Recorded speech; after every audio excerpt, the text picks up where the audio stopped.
ಬಿಜೆಪಿಯ ಮುಖಂಡ ವಕೀಲ ದೇವರಾಜೇಗೌಡರನ್ನ ಅರೆಸ್ಟ್ ಮಾಡಲಾಗಿತ್ತು, ನ್ಯಾಯಾಂಗ ಬಂಧನವನ್ನು ಕೂಡ ವಿಧಿಸಲಾಗಿದೆ.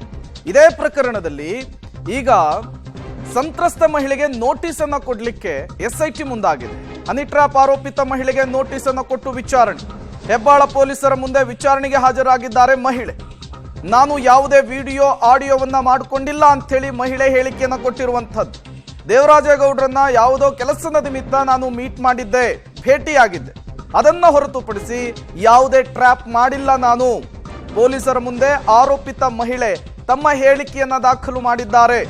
ಮಾರ್ಚ್ನಲ್ಲಿ ಹನಿ ಟ್ರ್ಯಾಪ್ ಆರೋಪದ ಅಡಿ ದೂರನ್ನ ಕೊಟ್ಟಿದ್ರು ದೇವರಾಜೇಗೌಡರು. ಅತ್ಯಾಚಾರ ಆರೋಪದಲ್ಲಿ ಈಗ ಅದೇ ದೇವರಾಜೇಗೌಡರ ಬಂಧನ ಆಗಿದೆ.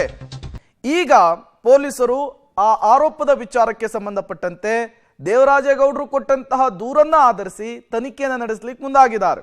ಅವರು ಆರೋಪ ಮಾಡಿದಂತಹ ಮಹಿಳೆಯನ್ನ ವಿಚಾರಣೆಗೆ ಕರೆತಂದಿದ್ದಾರೆ.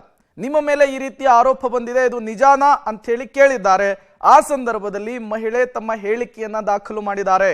ನಾನು ಯಾವುದೇ ಹನಿ ಟ್ರ್ಯಾಪ್ ಅನ್ನ ಮಾಡಿಲ್ಲ, ಬೇರೆ ವಿಚಾರದಲ್ಲಿ ನಾನು ಅವರನ್ನ ಭೇಟಿಯಾಗಿದ್ದು ನಿಜ ಅಂಥೇಳಿ ಮಹಿಳೆ ಹೆಬ್ಬಾಳದ ಪೊಲೀಸರ ಮುಂದೆ ಹೇಳಿಕೆಯನ್ನ ದಾಖಲು ಮಾಡಿರುವಂಥದ್ದು.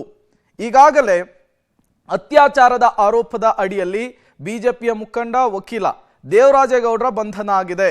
ಅವರನ್ನ ನ್ಯಾಯಾಂಗ ಬಂಧನಕ್ಕೆ ಕೋರ್ಟ್ ವಿಧಿಸಿದೆ. ಈ ಬೆನ್ನಲ್ಲೇ ಈ ಹಿಂದಿನ ಪ್ರಕರಣಕ್ಕೆ ಸಂಬಂಧಪಟ್ಟಂತೆ ಮಹಿಳೆಯ ಹೇಳಿಕೆಯನ್ನು ಪಡೆಯಲಿಕ್ಕೆ ಪೊಲೀಸರು ಮುಂದಾಗಿರುವಂಥದ್ದು.